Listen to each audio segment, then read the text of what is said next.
Ok, bonjour à tous.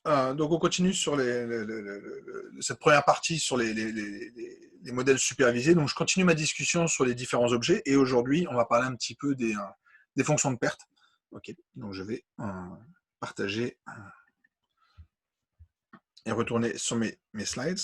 Donc je vous parle de ces fonctions de perte. Donc pour l'instant on avait essentiellement discuté du risque quadratique dans la première capsule. Là je vais revenir un petit peu sur d'autres mesures potentielles, fonction de perte potentielle. Je vais juste revenir un tout petit peu sur celle dont on parle beaucoup, qui est cette perte quadratique, essentiellement parce qu'on sait qu'elle est très très liée à la notion de moyenne et à la notion d'espérance. Donc c'était juste pour vous rappeler des choses que j'ai déjà dit probablement un millier de fois.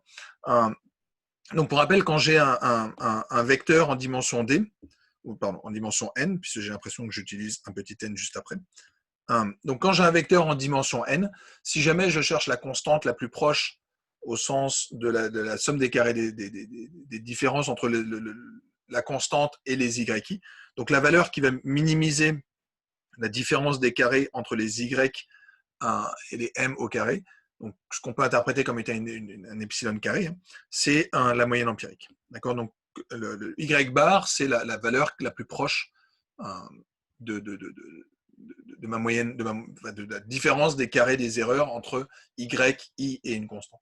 Okay.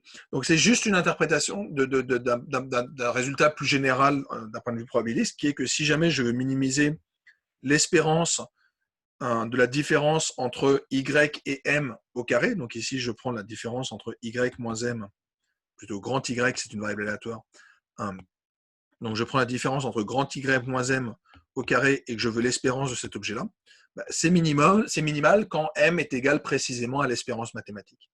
Okay. Et de manière générique, si jamais je me place dans l'ensemble de toutes les fonctions mesurables de RK ou RD ou RN, peu importe, RK dans R, dans ces cas-là, je récupère l'espérance conditionnelle. D'accord. Donc l'espérance conditionnelle peut être définie là aussi comme étant une minimisation de la somme des carrés des erreurs, mais comme un théorème de projection en fait. Minimiser une somme des carrés des erreurs, c'est équivalent à projeter sur un espace, encore une fois, la définition d'une projection, si jamais je suis sur un espace quelconque, okay, si jamais je veux calculer la projection entre un objet et l'espace dans lequel je me place, bah, c'est tout simplement l'endroit où la distance entre le point Y et la surface, ou l'objet quelconque, est la plus petite possible. Dans ces cas, je récupère ma projection orthogonale sur cet espace. Okay. Donc cette idée, elle avait été introduite par Legendre et par Gauss, donc à peu près vers 1800. C'est l'idée des moindres carrés. Okay. Donc les moindres carrés sont intéressants parce qu'ils sont étroitement liés à cette espèce à ce calcul de moyenne. Je vous ai fait ici une petite preuve sur le fait que Y bar, c'est effectivement la valeur moyenne associée à la valeur minimale associée à ce problème d'optimisation. Okay. Donc je vous le fais d'un point de vue empirique. Donc c'est juste rechercher la condition du premier ordre, donc la first order condition. Okay. Donc on peut récupérer effectivement que c'est Y bar. Et je vous l'ai fait ici sur des exemples. J'ai quelques points. Et on voit effectivement que le minimum est atteint et que le minimum est très précisément atteint en Y bar. D'accord. Je peux vous le faire aussi d'un point de vue théorique si jamais je regarde le problème de l'espérance. Okay. Si jamais je veux minimiser cette fonction qui est l'intégrale de x moins y dy, ben dans ces cas-là, je vais tomber sur l'espérance de ma variable y. Okay. Donc on a résolu ce problème, on tombe sur un point, on a un problème qui est strictement convexe et on a une unicité même de l'optimum. Ça, je ne l'ai pas évoqué, mais on tombe sur un seul point qui est minimal, c'est celui-là. Il y a d'autres fonctions qui existent, en particulier une fonction de perte intéressante, c'est la valeur absolue. D'accord. Donc je pourrais introduire une fonction qui serait L de y, c'est tout simplement la différence des valeurs absolues entre y et y'. Alors il faut savoir qu'historiquement, ça avait été proposé avant. Alors, ça avait été proposé quelques années avant les travaux de Legendre en particulier. Donc Boscovich l'avait fait donc presque 50 ans auparavant, de dire on va minimiser la somme des valeurs absolues des erreurs. Okay. Et ce qu'on peut montrer, c'est que minimiser la somme des valeurs absolues des erreurs, ça fait aboutir sur quelque chose qui est tout simplement la médiane, avec une petite subtilité, c'est que le minimum n'est pas forcément unique. Okay. Donc ça va nous poser des problèmes parce que quand on n'a pas unicité d'un problème d'optimisation, numériquement, ça peut être compliqué. Okay. Donc après, on revient sur quelque chose que vous apprenez probablement au collégial, qui est que la médiane n'est pas définie de manière unique quand vous avez un nombre pair d'observations. Okay, si j'ai 3 observations, la médiane, c'est la deuxième. Si j'en avais 4, je sais que ma médiane, elle est entre la deuxième et la troisième, mais je ne sais pas trop où. Okay, donc, c'est juste que la médiane, on sait qu'elle n'est pas unique, mais en fait, même quand je résout un problème d'optimisation, elle n'est pas unique. Okay, et donc, je peux définir une médiane empirique, mais je peux aussi définir une médiane théorique et puis même une régression médiane, quelque part. D'accord ? Donc, comment je peux définir cette régression médiane ? Ben, c'est tout simplement en cherchant le minimum de la différence, de la valeur absolue de mes erreurs, quelque chose comme ça. D'accord ? Donc, ça donne ce qu'on appelle la régression médiane, que j'avais déjà un peu évoqué dans la capsule où je faisais un peu de programmation linéaire, parce qu'en fait, ce problème se ramène à un problème de programmation linéaire. Okay ? Autant dans le cas précédent, on avait un problème de minimisation de fonctions quadratiques, autant là, on a une minimisation de fonctions linéaires. Okay ? Donc, c'est ça qu'on essaie de faire. Il y a des méthodes pour ça. Alors, juste pour vous justifier le fait qu'on tombe sur la médiane, je vous l'ai fait ici. D'un point de vue théorique, vous l'avez, enfin la version sur la médiane théorique, vous l'avez en bas, dans le sens où je peux montrer qu'effectivement, la version optimale sera une solution de ce problème-là, c'est-à-dire que l'intégrale de la densité jusqu'à m, ça vaut 1,5. Okay, quand je m'amuse à dériver cette fonction-là, va trouver plutôt le minimum de cette fonction-là en x, en y, pardon, j'obtiens effectivement une solution du problème précédent. Okay. Alors, le point important, c'était surtout la partie de droite où je le fais sur un échantillon. Donc ici, j'ai un nombre impair d'observations. Et en bas, j'ai le cas n pair. Donc mon problème d'optimisation, on voit ma fonction qui se trouve là, ma fonction h, elle est linéaire par morceau. Okay, donc elle est linéaire par morceau dans le sens où ici, je vais baisser. Alors, en l'occurrence, ici, je suis avant que j'ai tous mes points, donc tous mes points sont toutes mes différences sont négatives. Donc je vais avoir une pente genre de moins n.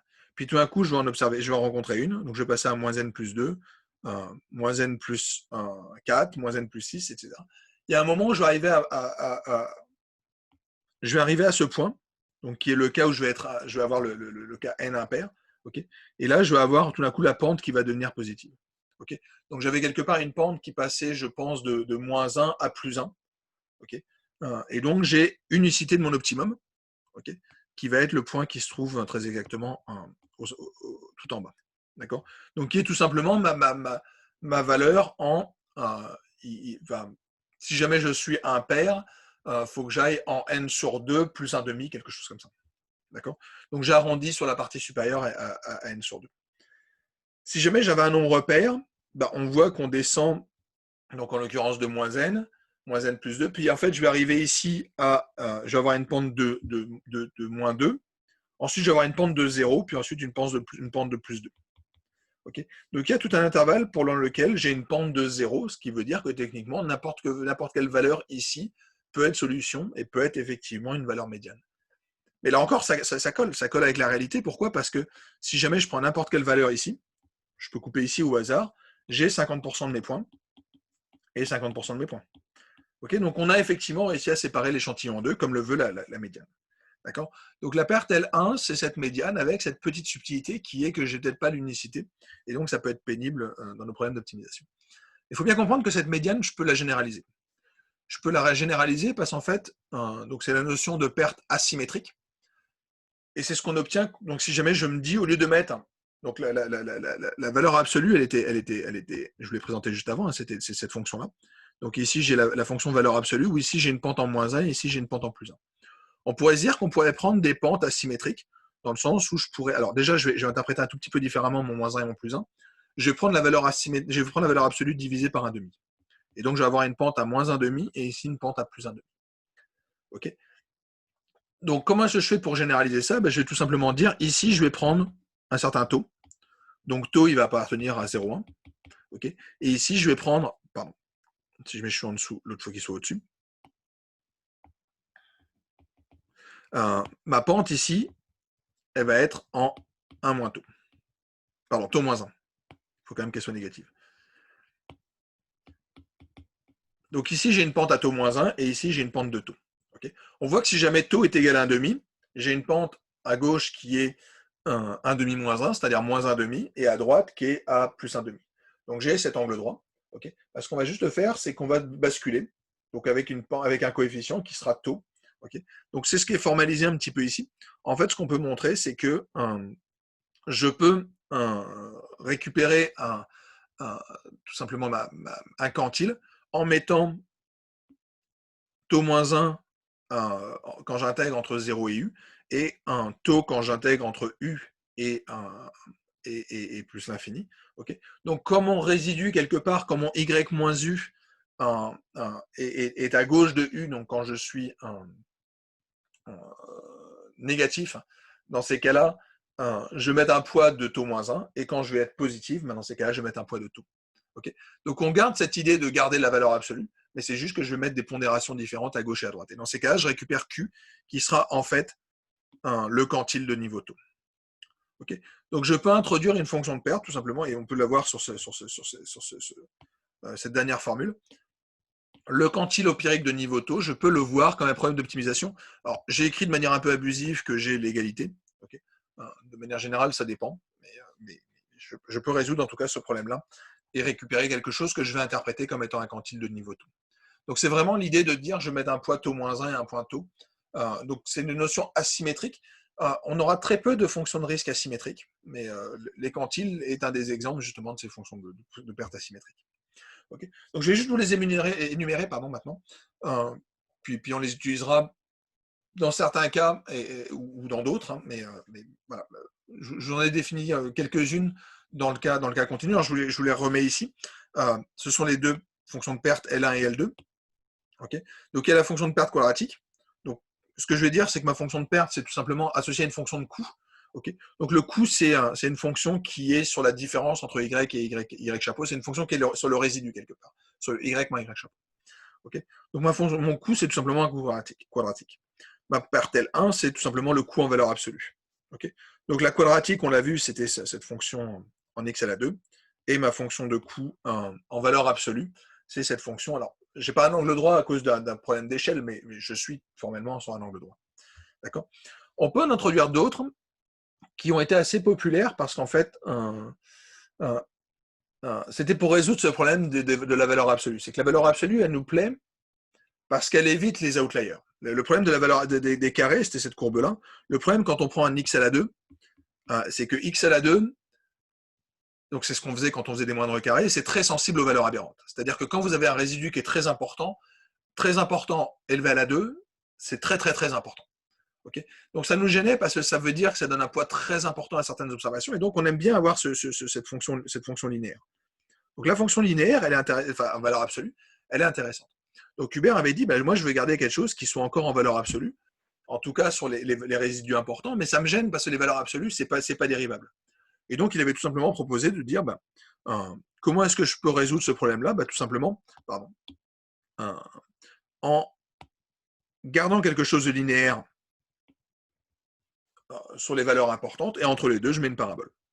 Okay, donc la fonction de Hubert, c'est la perte de Hubert, c'est tout simplement une fonction qui va être quadratique pour les petites valeurs, et ensuite je prolonge par des droites à partir d'un certain rang. Donc c'est une espèce de version strictement convexifiée de la fonction de perte. Okay, donc ici j'ai pris deux valeurs de h, donc si mon h devient relativement petit, dans ces cas-là, je vais récupérer ma fonction de perte L1. Au contraire, si jamais mon h est très très grand, c'est un peu équivalent à faire de la perte quadratique. Okay, donc on a une espèce de vision un peu intermédiaire. Donc ça, on reparlera de l'importance de trouver un mix entre ce L1 et ce L2. Ça résout énormément de problèmes. L1 nous intéresse énormément, mais ce n'est pas un problème strictement convexe. L2 nous intéresse beaucoup parce que c'est convexe, mais ça donne trop de poids sur les valeurs aberrantes. Okay, donc la perte de Hubert est une méthode pour résoudre ça. La perte quantile, je vous en avais parlé, c'est celle qui consiste à dire que quand on est négatif, on va mettre du taux moins 1, quand on est positif, on met du taux. Et donc, on va avoir cette notion asymétrique avec des pentes qui vont être différentes à gauche et à droite de 0.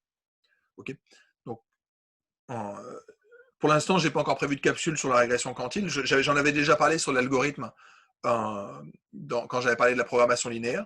Voilà, si jamais vous êtes intéressé, je ferai peut-être une petite capsule sur la régression quantile parce que c'est relativement intéressant. Et c'est une des rares pertes qui soit asymétrique, donc ça peut valoir le coup de la connaître. Mais voilà. Ok, donc ça, c'était les problèmes de régression. Les régressions, c'est pas tout. Il y a un autre cas qui va nous intéresser, c'est la classification. Donc la classification, ça va être les problèmes de régression logistique. Okay, c'est que vous voulez prédire une classe, vous voulez prédire un Y chapeau qui soit dans 0,1. Okay, donc classiquement, une fonction de perte qui nous intéresse, c'est le fait de se tromper. Okay, donc vous allez avoir une fonction qui vaut 0,1. 0 si jamais vous avez bien prédit, 1 si jamais vous avez mal prédit. D'accord. Donc ça, c'est une espèce de référence standard. Encore une fois, on l'avait déjà vu, on l'avait vu apparaître un petit peu quand on avait parlé de la courbe ROC. Okay, donc la courbe ROC, elle est construite sur je compte le nombre de fois où je me suis trompé. D'accord. Donc c'est typiquement associé à cette fonction de perte. On peut s'intéresser à un cas un peu plus générique, qui sera le cas où je ne prédis pas un Y chapeau dans l'espace de mes classes, c'est-à-dire ce que je disais jusqu'à présent, c'est-à-dire le Y chapeau, je disais qu'il appartenait à 0,1, dans le sens où je prédis soit un décès, soit une survie. Mais en fait, quand on fait une régression logistique, on a quelque chose d'un peu plus intéressant, c'est qu'on on va prédire quelque chose quelque part dans le, on pourrait appeler ça comment, l'intérieur l'enveloppe convexe associée à cet ensemble-là. D'accord. Donc on va prédire quelque chose qui serait dans 0,1 intervalle, qu'on va interpréter comme étant une proba. Okay, donc c'est la subtilité qu'il y avait, que j'ai déjà longuement discuté dans le cours de modèle linéaire quand on faisait la régression logistique, c'est le fait que des fois ma prévision, en tout cas dans les classifieurs, n'est pas la classe, mais peut être la probabilité d'appartenir dans une classe. Et dans ces cas-là, je peux l'utiliser. Donc on a une fonction de perte particulièrement importante, c'est cette fonction de perte-là, où j'ai envie de garder quelque chose qui se rapproche de cette chose-là. Donc je peux prendre, donc ce qu'on faisait en fait au-dessus, c'était je regardais si jamais je me trompais ou pas, et ici je vais prendre le produit entre Y et Y chapeau. Donc je vais faire du 1 moins Y fois Y chapeau, et je prends la partie positive. Okay, donc si vous voulez le quantifier, prenez quelques valeurs, prenez une proba à 0,1, prenez une proba à 0,9, et vous verrez effectivement qu'on a une fonction de perte qui peut être relativement pertinente, qui va être relativement faible quand la probabilité est importante et que votre Y est proche de 1. Au contraire, si vous avez un 0, dans ces cas-là, on aura toujours des mais l'autre perte qui va être importante, c'est la perte logistique. Donc la perte logistique, en fait, c'est celle qui est associée à la régression logistique. Donc encore une fois, c'est le cas où mon Y chapeau, c'est pas une classe, c'est une probabilité. Okay, et donc on peut écrire, je vous renvoie au cours sur encore une fois la régression logistique. Ce que je vais juste dire, c'est que je vais interpréter moins la log vraisemblance comme étant une fonction de perte. D'accord. Donc ça, c'est intéressant parce que, on sait déjà ce que c'est. Alors, moi, je l'appelle logistique. Il faut savoir qu'en fait, en machine learning, elle apparaît sous plein de noms. On va l'appeler sigmoïde, on va l'appeler fonction d'entropie, on va l'appeler divergence de Kubla-Leibler. Ça va avoir toutes sortes de noms. Moi, je continuerai à dire logistique parce qu'encore une fois, c'est peut-être mon origine un peu statistique qui ressort. Voilà. On l'utilisera beaucoup parce qu'elle est très importante et on la connaît. Okay, donc on va pouvoir l'utiliser. L'autre intérêt, c'est qu'elle marche pour plus de 2 classes. Donc ça fait intervenir la notion de fonction softmax. Okay, désolé, j'ai encore un problème de typo. Donc on a du exponentiel de x1 qui apparaît. Donc on voit réapparaître cette fonction où on a cette exponentielle de nos je vous rappelle que quand on fait une prévision, on va récupérer une exponentielle de notre combinaison linéaire des variables explicatives sur 1 plus l'exponentielle de la combinaison linéaire des variables explicatives, le 1 étant interprété comme le fait qu'on a une exponentielle de 0. Okay, donc on avait vu quand on faisait la régression logistique avec plusieurs classes, qu'on voyait apparaître une fonction qui était de ce type-là. Donc c'est celle qu'on va appeler un softmax par la suite. Okay, et juste une petite capsule à la fin pour ceux qui veulent rattacher ça avec des concepts plus statistiques. C'est que les médianes, les fonctions de perte apparaissent de manière assez forte en statistique dans ce qui s'appelle des fonctions elicitable, qui permettent de construire des scores prédictifs. Donc je ne vais pas aller beaucoup plus loin, mais voilà, il faut juste se souvenir, et j'ai déjà raconté au début, c'est que la moyenne, la médiane et les quantiles sont des objets statistiques qui sont associés à des fonctions de perte. Et pouvoir associer une grandeur statistique à une fonction de perte, c'est intéressant, parce qu'en fait, ça veut dire quoi? Ça veut dire qu'une statistique peut être vue comme étant un problème d'optimisation. Okay, donc c'est une propriété qu'on aime bien sur les scores qu'on va construire, sur les objets statistiques qu'on essaie de définir. Et en fait, il s'avère que la moyenne, la variance et la fonction quantile sont justement associées à des fonctions de perte qui sont la perte L1, la perte L2 et la perte quantile. Okay, je vais arrêter là. On verra réapparaître cette fonction de perte un petit peu par la suite. Et encore une fois, c'était juste pour les définir en une quinzaine de minutes. et on se retrouve après pour une discussion sur le classifieur de Bayes. À très bientôt.